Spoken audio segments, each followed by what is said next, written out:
Bienvenue. Comment vous sentez-vous aujourd'hui? J'espère que vous vous sentez bien, malgré les turpitudes extérieures. Nous aimerions tous vivre dans un monde meilleur, pouvoir changer le monde. Mais ça, c'est un peu une illusion. C'est même complètement une illusion, complètement utopique. Pourquoi? Peut-être d'abord parce que nous ne maîtrisons rien. Et nous ne pouvons pas changer grand-chose, mis à part nous-mêmes. Je vais y revenir dans quelques instants. Et le monde a toujours été fou. Toujours. Il n'y a pas de raison que ça s'arrange. Il n'y a pas de raison que ça change dans le fond. Le monde a toujours été fou. Alors évidemment, il y a des changements en surface. Mais juste en surface. Dans le fond, ça reste la même chose. Il y a toujours de la misère, de la souffrance, des guerres, de la maltraitance, de l'esclavagisme, de l'exploitation, du mensonge, des manipulations. Mais heureusement, il y a aussi toujours de l'amour. Si notre espèce se perpétue, si l'humanité continue à se développer, c'est bien grâce à l'amour que nous incarnons chacun, parfois. Pour certains, c'est plus flagrant que pour d'autres. Mais en tout cas, il y a toujours cette lueur d'espoir à laquelle se raccrocher. Mais côté folie, c'est pas prêt de changer. Et en ce moment, je l'ai déjà évoqué, on a l'impression que tout est de plus en plus fou. Alors comment faire pour vivre ces temps de crise, pour traverser toutes ces vicissitudes, tout ce malheur, toute cette misère humaine qui nous entoure, qui habite la planète, que nous vivons nous-mêmes aussi? Je vais vous donner quelques trucs et astuces pour traverser la crise ou les crises. Vous allez voir, il n'y en a pas beaucoup de trucs et des astuces, mais ils sont assez simples à mettre en œuvre et j'espère assez simples à comprendre. En tout cas, c'est quelque chose que j'évoque quasiment dans toutes les vidéos que je fais d'une façon ou d'une autre. Donc je vais vous renvoyer souvent pour approfondir les sujets que je vais évoquer à d'autres vidéos que j'ai déjà faites. En tout cas, partons du constat du malheur de l'humanité. Peut-être vous sentez-vous préoccupé par les guerres dans le monde, par la misère, par la famine. Peut-être avez-vous peur du terrorisme, du réchauffement climatique, des virus, des épidémies. Peut-être vous sentez-vous en colère face à l'injustice, aux manipulations. Peut-être êtes-vous inquiet face au développement de l'intelligence artificielle, l'arrivée de l'identité numérique, les injections expérimentales en cours. Ouais. Il y a tant de sujets qui peuvent nous mettre en colère, nous faire peur, être sujets d'inquiétude. Et pourtant, ne peut-on pas vivre calme, sereinement, harmonieusement dans tout ça? Est-ce vraiment une fatalité de s'inquiéter de tout ça? Moi, je ne crois pas. D'ailleurs, ce n'est pas l'expérience que j'en fais. Pendant très longtemps, je me suis préoccupé de toute cette misère, de tout ce malheur dont je viens de vous parler. Et j'étais révolté, vraiment. Et je voulais changer les choses. J'espérais vraiment, je croyais vraiment qu'on pouvait vivre dans un monde meilleur. Je pensais vraiment qu'avec mon petit cerveau, j'étais capable de produire de la pensée qui, si elle était mise en œuvre, permettrait de vivre un monde meilleur. Bon, évidemment, je me mettais le doigt dans l'œil, mais bien comme il faut. Parce que j'étais complètement prisonnier de mes illusions et complètement décentré. C'est-à-dire que je me préoccupais de sujets extérieurs qui me dépassent complètement et sur lesquels je ne pouvais pas et je ne peux toujours pas agir. Ouais, on ne peut pas agir sur quoi que ce soit. On ne peut rien changer, à échelle individuelle ou à échelle collective, si ce n'est nous-mêmes, mais on ne peut rien changer à la misère du monde. Ouais, c'est une réalité. Peut-être que vous n'êtes absolument pas d'accord avec ce propos. Je vais essayer de vous apporter des arguments étayant le propos, parce que c'est ça la réalité. On ne peut strictement rien changer. Le monde est tel qu'il est, il nous dépasse complètement. Ses enjeux nous dépassent complètement, et c'est un monde de souffrance. Et ça, c'est pas, c'est pas une pensée en l'air. C'est un simple constat. Depuis l'aube de l'humanité, le monde n'est que souffrance. Et amour, bien sûr. Mais ces deux aspects, peut-être indissociables, je ne sais pas. En tout cas, ces deux aspects immuables sont présents depuis toujours.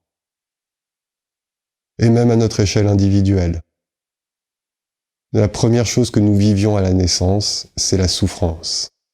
Et tout au long de notre vie, nous sommes et nous continuerons à être confrontés à la souffrance. C'est comme ça. Après, on peut la vivre de différentes façons, cette souffrance. Voilà bien un thème que j'ai développé au travers de nombreuses vidéos et de nombreuses façons. Mais je tenais à revenir, encore une fois, et peut-être par un autre biais, sur ce sujet. Comment vivre la souffrance, et là, plus précisément, comment vivre dans ce monde de misère, de malheur, de souffrance, de guerre, de peur, de colère. Comment vivre tout ça sereinement et comment créer le changement. Car je disais tout à l'heure que nous ne pouvons rien changer, sauf comment nous vivons les choses, comment nous percevons le monde. Et c'est bien ça le truc, l'astuce générale dont je vais vous parler et que je vais développer en quelques petits points. La seule façon de changer le monde, c'est de nous changer de nous. Et la seule façon de nous changer nous, c'est de changer le regard que nous portons sur nous-mêmes et sur le monde. Ouais, c'est vraiment la seule chose que nous puissions faire. C'est la seule chose en notre pouvoir. Même si nous avons un pouvoir infini, ça commence par ça. Changer notre regard sur nous-mêmes et changer notre regard sur le monde. Et si nous incarnons le changement que nous voulons voir advenir dans le monde, ce n'est pas de moi, eh bien, alors, effectivement, peut-être que la somme des 1 plus 1 créera un changement plus global. Mais c'est même pas un objectif. Ça nous dépasse complètement. On est déjà dépassé par notre propre fonctionnement, que ça soit notre fonctionnement physiologique, anatomique ou psychologique. Alors le fonctionnement de l'autre, on n'y comprend rien. Le fonctionnement du groupe, c'est hors de notre portée de compréhension et on est incapable d'avoir la moindre compréhension de la complexité du monde. Et peut-être que cette infinie complexité est l'harmonie du monde, c'est sa perfection. Donc peut-être que la souffrance, la misère participent à cette perfection. Donc peut-être qu'elle est vraiment nécessaire et que notre travail n'est pas de changer la souffrance du monde, mais simplement de la percevoir différemment, la percevoir comme une partie de la perfection, une partie nécessaire de la perfection. Nécessaire peut-être aussi parce que c'est la souffrance qui nous permet de changer, qui nous permet de nous améliorer, qui nous permet de faire de grandes choses. Quand on est confortablement assis dans un canapé avec du chauffage en regardant une série à la télé, on change pas grand-chose. Par contre, quand il arrive des événements graves dans notre vie, là on est challengé. et on est obligé de se remettre en question. Et là, on fait de belles et de grandes choses. Donc peut-être que cette souffrance est nécessaire. Mais pour la vivre différemment, et peut-être pour en tirer le meilleur parti, et peut-être aussi pour grandir plus vite, pour atteindre la sagesse plus vite, et donc participer à l'évolution de l'humanité, peut-être que nous pouvons mettre en place quelques trucs et astuces, commencer à changer de regard dès maintenant. Ne pas attendre que la vie nous y pousse, ne pas attendre le grand âge pour acquérir un petit peu de sagesse. C'est peut-être ça la plus belle chose que nous puissions faire, le plus grand changement que nous puissions incarner, notre plus belle contribution au développement et à l'évolution de l'humanité. Parce que je le répète, nous ne changerons rien en faisant quelque chose. Nous ne changerons rien par notre engagement, nous ne changerons rien par notre action politique, par du militantisme. Tout ça, ça marche pas. Ça n'a jamais marché. Évidemment, en surface, on a l'impression que ça marche, qu'il y a des avancées sociales, par exemple. Mais en fait, non, pas du tout. Il y a toujours de la misère, de la violence, des guerres, de la torture, de la famine, partout sur la planète. Et même en nous, il y a tellement de violence, tellement de colère, tellement de tristesse, tellement de peur. Donc voilà, moi mon constat, c'est que l'action politique, le militantisme, ça sert à rien. Alors, ça sert pas complètement à rien. Ça fait partie d'un chemin de vie et du coup, pour chacun, ça permet d'acquérir une expérience. Mais en termes de changement sur l'humanité, ça change quelque chose sur la forme, localement et ponctuellement, mais dans le fond, aucun changement. Ça ne sert à rien. Alors, c'est pas parce que ça ne sert à rien qu'il ne faut pas le faire.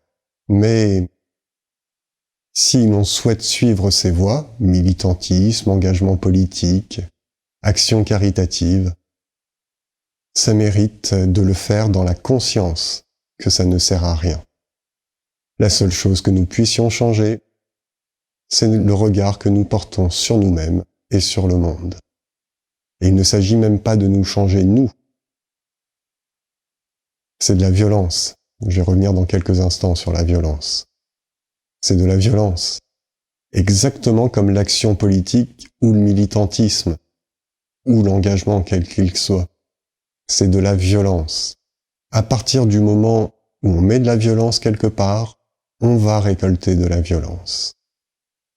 Et observez, réfléchissez. En quoi l'action politique ou le militantisme peut être autre chose que de la violence. À partir du moment où l'on veut individuellement ou collectivement imposer ses idées à autrui, c'est de la violence. À partir du moment où l'on veut se changer soi-même, c'est de la violence. Et c'est pour ça que ça marche pas. Dans une loi simple de cause à effet, si je mets de la violence pour faire quelque chose, je récolte de la violence. Nécessairement. Agir contre, ça va créer du contre. Agir pour, ça va créer du pour. Ça, c'est sûr. C'est un peu ce que dit la loi du karma. Cause et effet.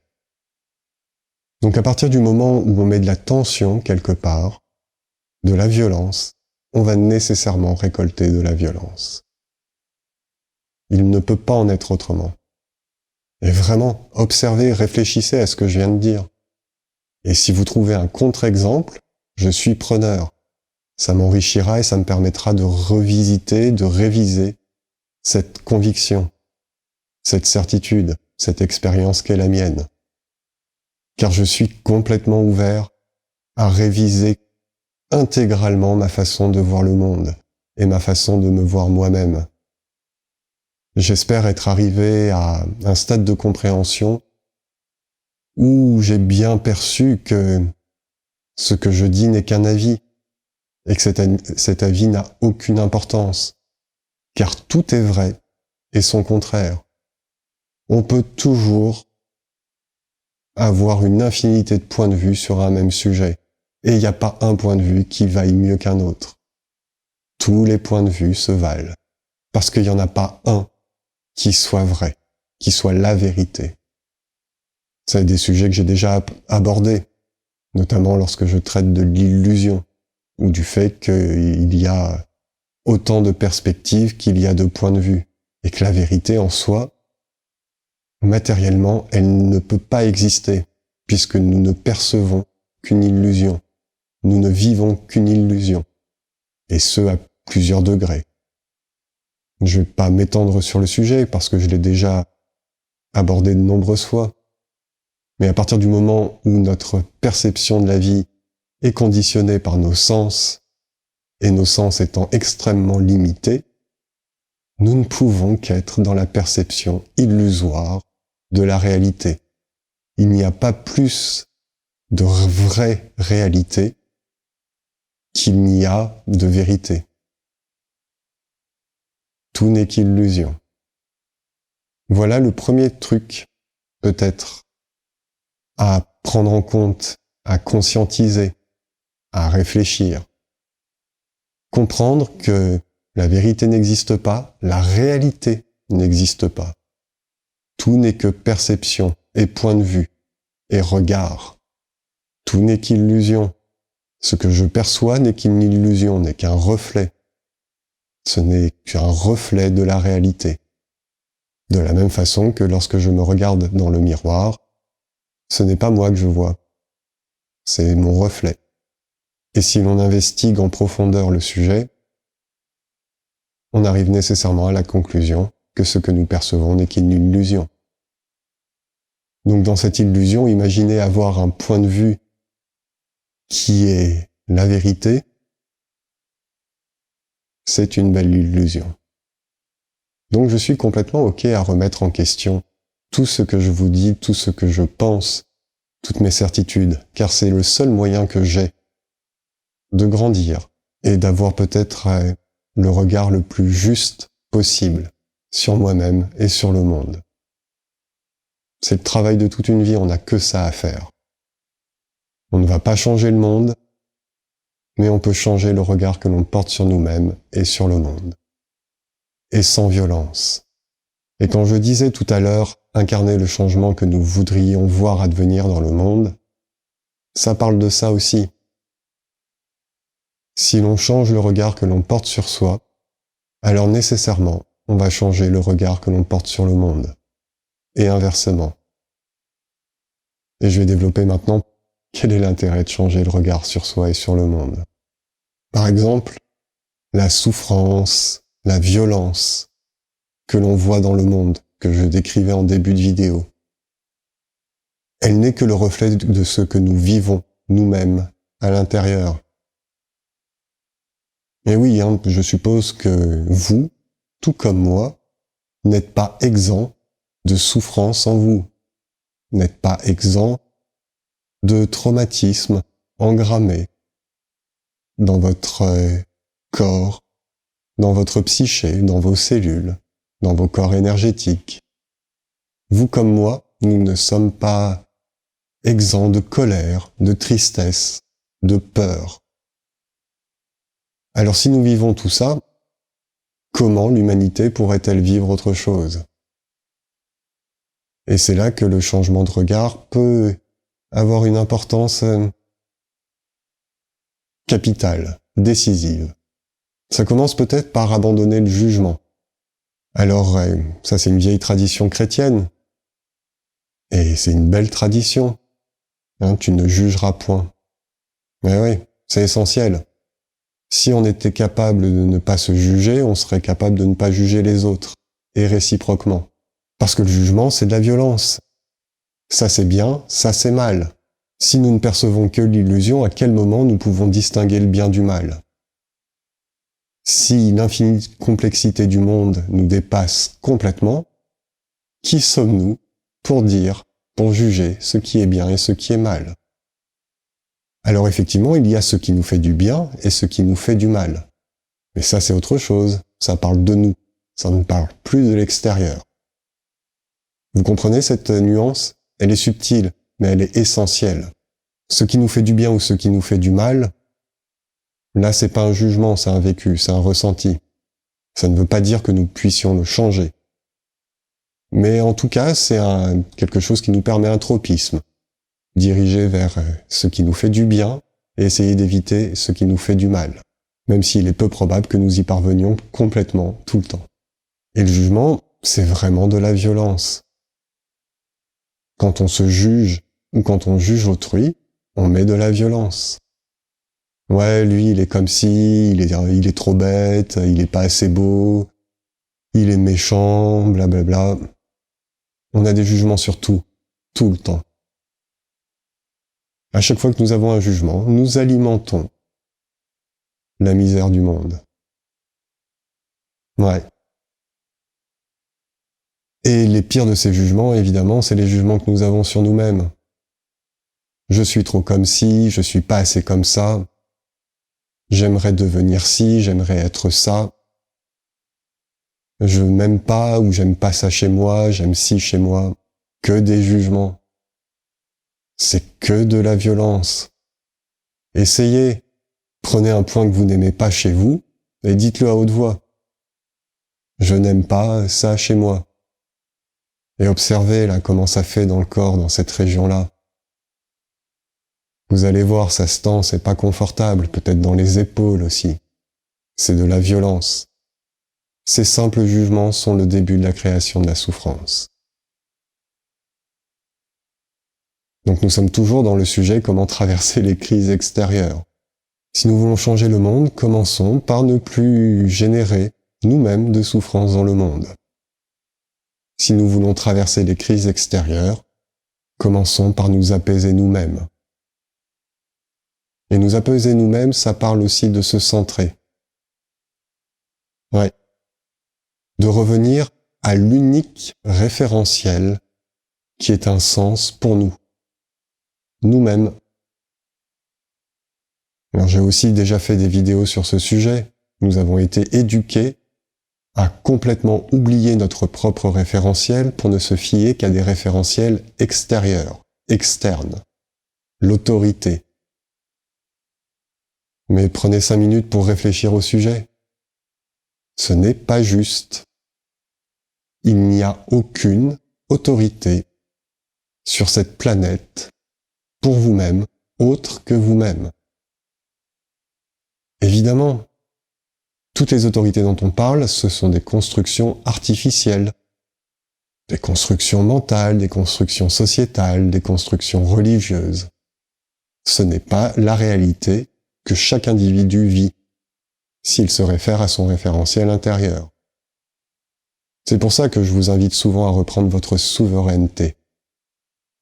Il n'y a aucune autorité qui ne crée autre chose que de la violence, et donc de la souffrance et de la misère à l'échelle planétaire. Ouais, aucune autorité.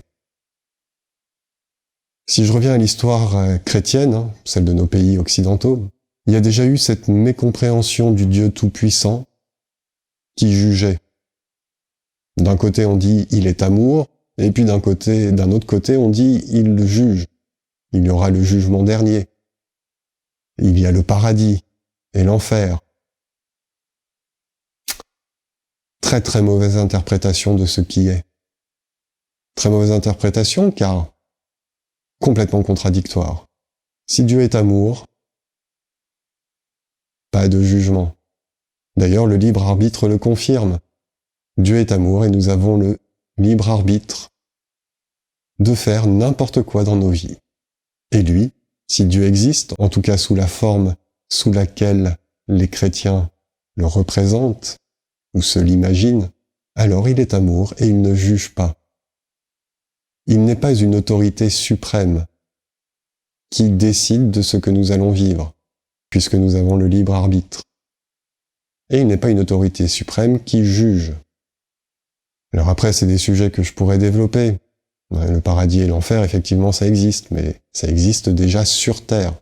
Et puis ça existe sur d'autres plans. Peut-être pas de façon aussi simpliste, aussi manichéenne, mais si l'on reste sur le plan terrestre, paradis et enfer, c'est simplement la façon dans laquelle nous vivons les choses. C'est simplement la façon dans laquelle nous regardons les choses. Et c'est donc simplement la façon dans laquelle nous posons déjà un regard sur nous-mêmes. Donc la confusion, l'erreur, la manipulation, le jeu de pouvoir consistant à dire qu'il y a un juge suprême, c'était le début de la fin. Et aujourd'hui, nous sommes dépossédés de tous nos pouvoirs. Nous confions tous nos pouvoirs à d'autres personnes. Et du coup, nous sommes victimes. Nécessairement, puisque nous ne sommes plus maîtres de notre pouvoir. Le destin du pays est entre les mains du président.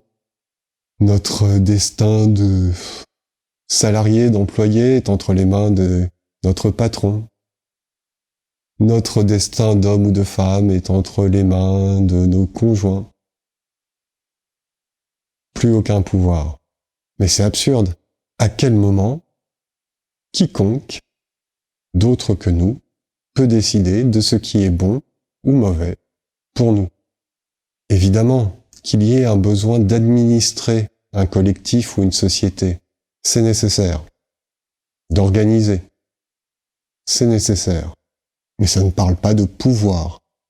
On peut effectivement déléguer un pouvoir sur un sujet ponctuellement, mais ça ne remet pas en cause notre souveraineté. Alors qu'aujourd'hui, ceux auxquels nous avons volontairement ou involontairement délégué notre pouvoir ne sont pas là pour nous représenter. Ils sont là pour leurs propres intérêts. Et ils sont évidemment, ils délèguent eux-mêmes leur propre pouvoir à d'autres. Et ainsi de suite. Et en quoi ça nous aide à traverser les crises extérieures? Eh bien, reprendre notre souveraineté, reprendre nos pouvoirs, c'est-à-dire comprendre que nous seuls avons le pouvoir de mener à bien notre vie, que ce que nous vivons ne dépend que de nous, en tout cas la façon de laquelle nous le vivons, le regard que nous portons sur ce que nous vivons. Alors, nous retirons tout pouvoir aux autres. Parce que si je confie mon pouvoir au président, je ne suis plus du tout maître de ce pouvoir. Le président fait ce qu'il veut. D'ailleurs, il n'en a strictement rien à faire de moi. Et je ne lui en veux pas pour ça. Il sait même pas qui je suis. Et puis il s'en fout. Il est dans son histoire. Comme moi, je suis dans mon histoire. Donc je lui en veux pas de faire ce qu'il veut et si j'y réfléchis, je ne m'en veux pas non plus d'être en désaccord avec ce qu'il fait. Je peux pas lui en vouloir pour ce qu'il fait. Il fait ce qu'il veut, ça ne me regarde pas, ça ne me concerne pas. Et c'est ainsi que je reprends mon pouvoir. Alors évidemment, il a des pouvoirs autoritaristes que je n'ai pas. Et il peut me faire souffrir, lui ou un autre qui a du pouvoir. Il peut contraindre ma vie. Il va nécessairement prendre des décisions qui ne seront pas en accord avec mes convictions, avec mes valeurs, avec mes besoins. Bon, certes, c'est comme ça. C'est exactement comme ce que je vous disais en début de vidéo. Je n'y peux rien.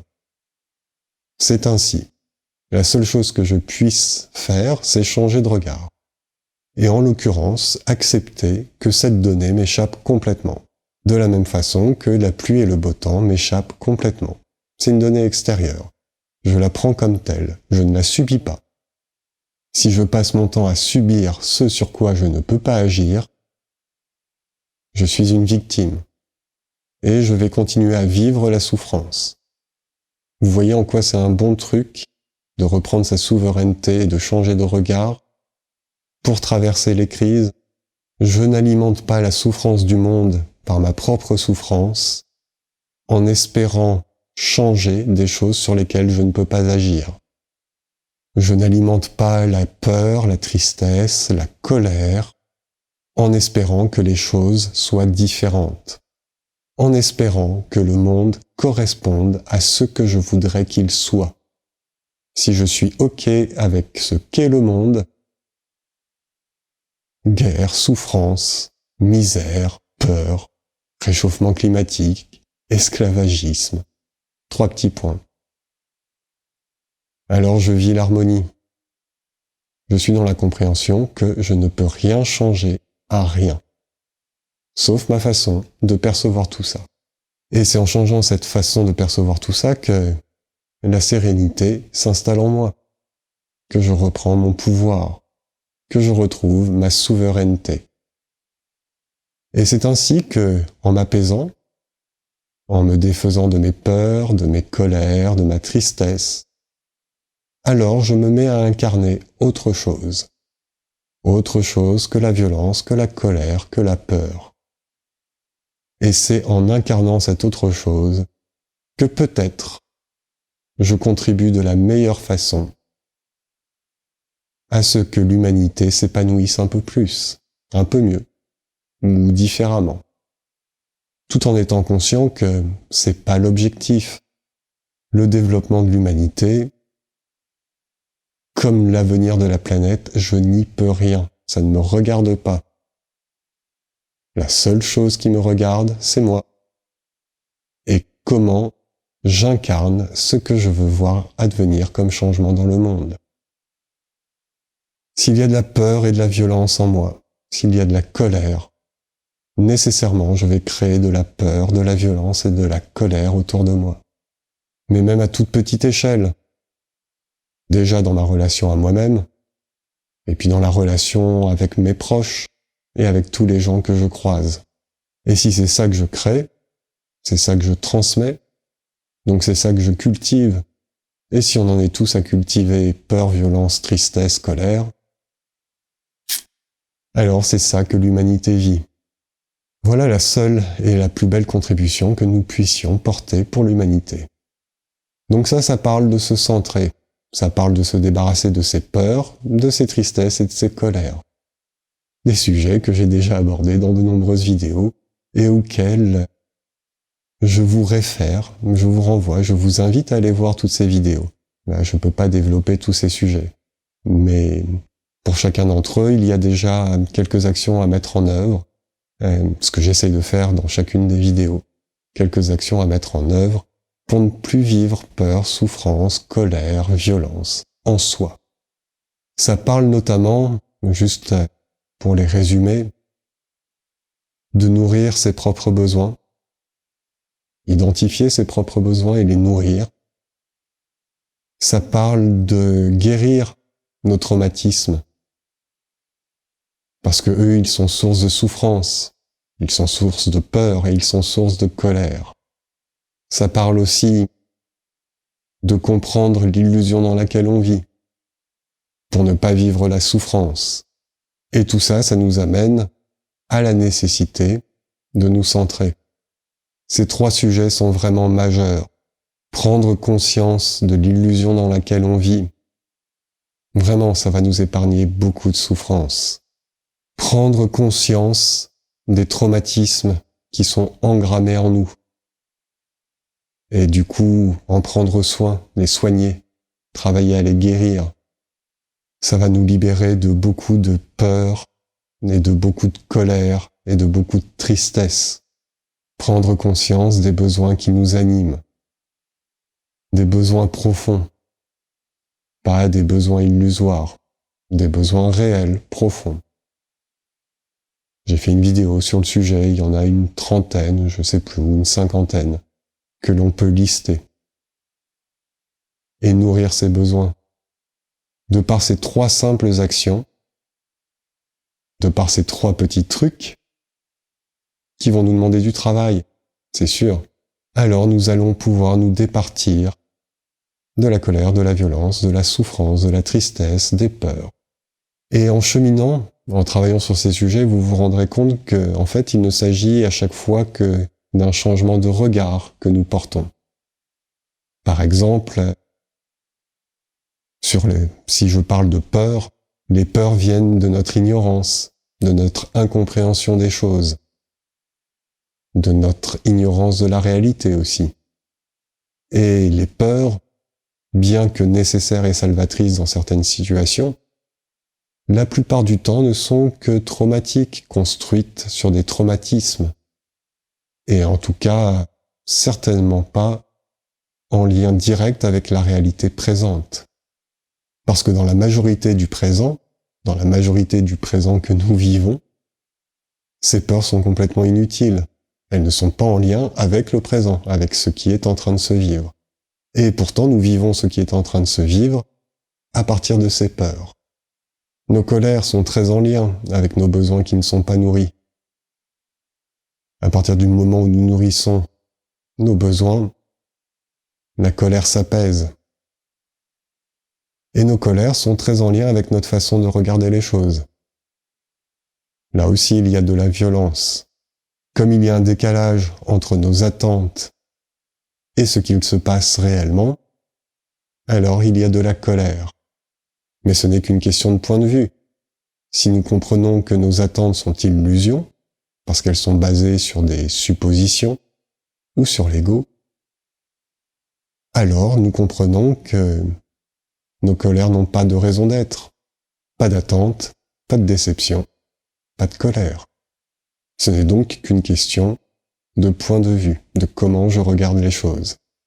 Si je regarde les choses du point de vue de l'ego, celui qui a peur, celui qui a besoin d'une identité forte, celui qui, pour se protéger de la peur, veut être supérieur, veut être reconnu, alors oui, je vais vivre la souffrance.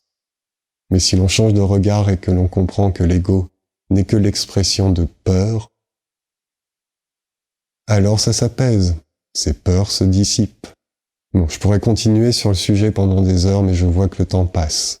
Donc je récapitule, je résume rapidement les quelques points, les quelques trucs et astuces auxquels je vous invite à réfléchir et éventuellement à du coup mettre en œuvre des changements de regard sur vous-même et sur le monde. C'est la même chose. Si vous changez de regard sur le monde, vous allez changer de regard sur vous-même. Si vous changez de regard sur vous-même, vous allez changer de regard sur le monde. Pas de jugement. Pas de jugement sur soi, pas de jugement sur les autres. Vraiment. Essayez à chaque fois que vous repérez un jugement, à chaque fois que vous repérez que vous êtes en train de juger, eh bien, laissez ça de côté et dites-vous, ok, non, je ne juge pas. Et passez à l'idée suivante. Pas de supposition. On vit dans le présent. Ça, c'est un gros sujet, je l'ai pas vraiment abordé, mais on vit dans le présent. Petit truc et astuce. J'ai fait des vidéos sur le sujet déjà, je vous y renvoie. Vivre au présent, ça permet de changer le regard sur le monde aussi, et sur soi. Cessez d'avoir un avis. Cessez d'avoir un avis sur tout. Sur soi, sur le monde. Ça revient à pas de jugement, et ça libère tellement le mental, ça permet tellement de s'apaiser.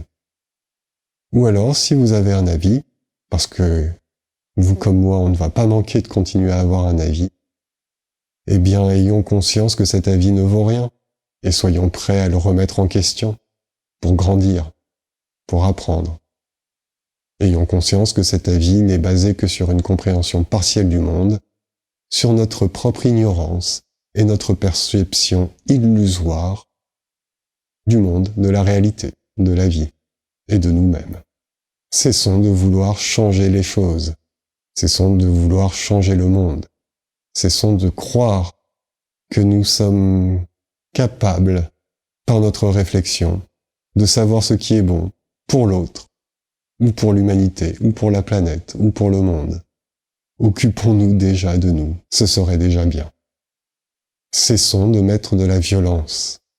Observez tout ce qui, dans vos pensées, raisonnements, comportements, crée de la violence. Si vous enlevez ça de votre quotidien, alors vous allez réellement incarner un profond changement qui sera nécessairement bénéfique, à minima à vous-même et peut-être même à l'ensemble de l'humanité.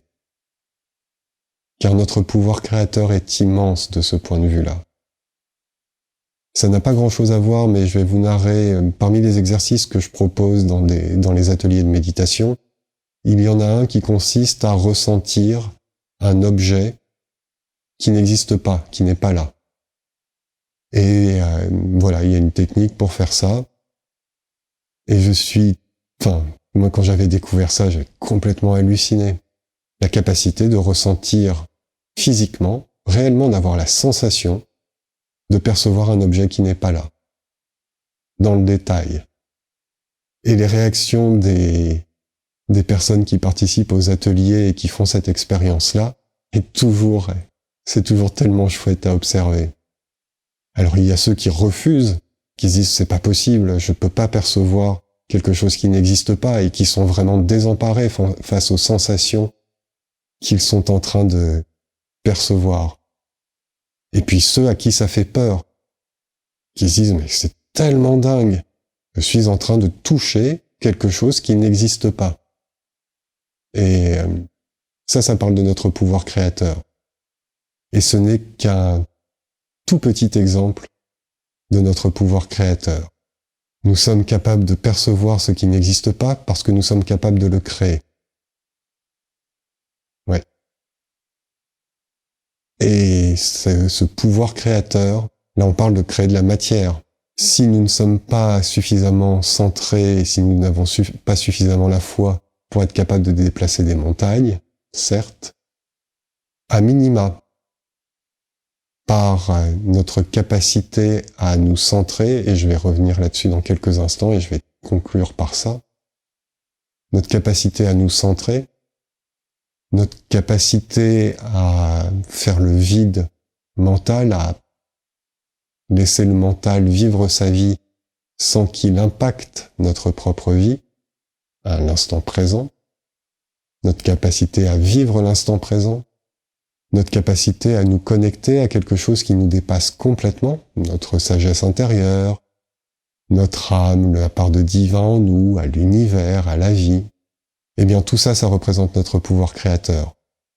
Parce que dans ces moments-là, dans ces moments où nous sommes parfaitement centrés, ou déjà un peu plus centrés qu'à l'habitude, dans ces moments où nous sommes en transparence à quelque chose qui nous dépasse complètement et qui régit l'harmonie du monde, qui régit la vie, ou qui est l'harmonie du monde, qui est la vie, alors dans ces moments-là, un pouvoir créateur s'exprime. Vraiment. Et le plus petit exemple que je puisse vous donner et que vous vivez tous, qui n'est pas un truc mystique ou ésotérique, c'est simplement ce que je vous disais en début de vidéo. À partir du moment où on met un jugement sur quelque chose, on est en train de créer de la violence. Et cette violence, on est capable de la transmettre à autrui. Rien que ça, c'est un pouvoir créateur. À partir du moment où je me juge moi-même, je crée de la violence en moi. Et je crée de la souffrance. Je crée de la souffrance. C'est déjà un pouvoir créateur. Donc reprenez votre pouvoir, s'il vous plaît. Reprenez votre souveraineté. Et exercez votre pouvoir créateur ne serait-ce qu'à cette petite échelle. D'abord en commençant par cesser de créer de la violence, de la colère, de la peur, de la tristesse en vous. Et puis peut-être en créant, et ça je reviendrai là-dessus dans d'autres vidéos, et peut-être en créant de la paix, de l'harmonie en vous, et du coup autour de vous. Je l'ai déjà relaté dans d'autres vidéos, quelques expériences où, par le simple centrage, une atmosphère se crée, une atmosphère très particulière, différente de ce qui était avant le centrage, se crée au sein d'un groupe. Juste parce que moi, je me centrais et je me faisais transparent à autre chose. Et tout le groupe en bénéficiait. Et là, je parle même pas des groupes de méditation. Je crois que j'évoquais, il y a une ou deux vidéos, ce que le centrage en moi pouvait créer lors d'un entraînement de tir à l'arc. Donc les archers, pour la plupart, sont pas là pour se centrer en eux, ils sont là pour tirer des flèches dans le 10, au centre de la cible. Le simple fait que je me centre crée le centrage pour tous, crée l'harmonie dans la pièce. C'est palpable. Et je l'ai vérifié évidemment, j'ai posé la question. Et les quelques personnes qui sont un petit peu sensibles ou présentes à ce moment-là s'en rendent bien compte et m'en témoignent. C'est flagrant. Reprenez en main votre pouvoir créateur. Reprenons notre souveraineté. Cessons de déléguer notre pouvoir à autrui. Nous seuls avons le pouvoir. Ou au moins ayons conscience que ceux qui ont un pouvoir de nuisance, pouvoir de gouvernance, d'administration sur nous, n'ont pas le pouvoir de changer comment nous percevons les choses. Et quels que soient les torts qu'ils nous fassent, ça leur appartient, ça ne nous appartient pas. Et ce n'est en aucun cas notre histoire, c'est leur histoire. Et si ça interfère avec notre histoire, alors c'est juste une donnée, comme la pluie et le beau temps, sur laquelle nous ne pouvons pas agir. Et simplement en ayant cette conscience, nous pouvons rester et faire notre propre chemin au milieu des crises. Parce que c'est vraiment nécessaire. En ces temps où tout semble de plus en plus fou, où la misère n'a jamais été aussi flagrante sur la planète. Vraiment. Il y a un appel immense, très important, à nous centrer en nous. Je le répète, il n'y a aucune action politique, militante, qui changera quoi que ce soit. Le seul changement que nous puissions créer, c'est le changement en nous. Et ce, simplement en changeant déjà de regard sur nous-mêmes et sur le monde. Et le dernier point que je veux aborder, je suis désolé, cette vidéo est très longue. Je pensais qu'elle serait courte et en fait, elle est déjà très longue et il y a pas mal de sujets que je voulais aborder mais que je n'ai pas abordés. Ce sera pour d'autres vidéos. Et le dernier point important pour cette vidéo, c'est la méditation. Je vais à nouveau vous parler de méditation. C'est le seul outil qui va nous permettre de changer de regard sur le monde et donc de faire advenir un changement. Si l'harmonie du monde en décide ainsi, qui va permettre de faire advenir un changement à l'échelle de l'humanité, à une échelle plus globale que notre propre échelle. Même si nous sommes déjà un prisme de l'humanité, voilà encore un autre sujet que je ne vais pas aborder aujourd'hui. Méditer. Méditer. Pourquoi ? Eh bien, d'abord parce que ça va nous permettre d'investiguer les différents sujets que j'ai évoqués dans cette vidéo.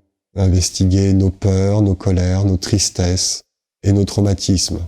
Investiguer pourquoi nous avons peur, pourquoi nous sommes tristes, pourquoi nous sommes en colère, pourquoi nous souffrons. C'est aussi le seul outil qui va nous permettre d'apaiser réellement, durablement, le mental, de quitter cette agitation mentale qui nous empêche d'être lucides et qui nous empêche de percevoir l'illusion dans laquelle nous vivons. Méditer, ça nous permet de réaliser à quel point nous vivons dans l'illusion.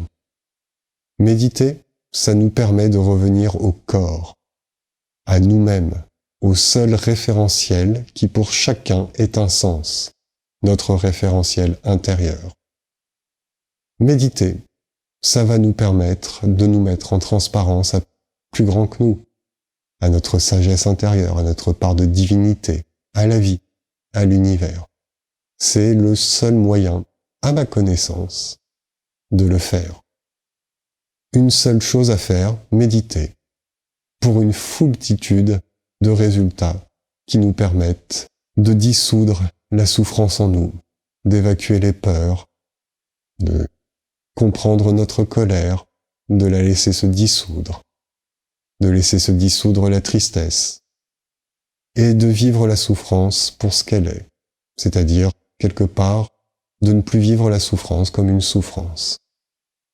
Méditer pour comprendre que nous ne pouvons absolument rien changer au monde. Nous ne pouvons rien changer à la pluie, nous ne pouvons rien changer à la misère, si ce n'est le regard que nous portons sur la pluie et sur la misère. Méditer pour comprendre qui nous sommes, par la transparence, à l'être essentiel, à notre sagesse intérieure, à notre part de divinité, à notre âme, à la vie, à l'univers. Appelez-le comme vous voulez. c'est toujours la même chose. Méditer. Il n'y a vraiment que ça à faire. Un petit peu, tous les jours, pas grand-chose. Dans la précédente vidéo, j'ai proposé une méditation express, 2 minutes, 3 minutes, 5 minutes. Ça marche déjà très bien. Avec des techniques de méditation sur le corps. Je l'ai déjà dit, c'est vraiment pour moi ce qui fonctionne le mieux. Il y a beaucoup de techniques de méditation. Moi, je vous invite vraiment à méditer par le corps. Parce que toutes les méditations par visualisation, par projection, elles activent le mental et nous sommes déjà trop dans le mental. Nous avons déjà un mental trop agité pour continuer à l'agiter en méditation.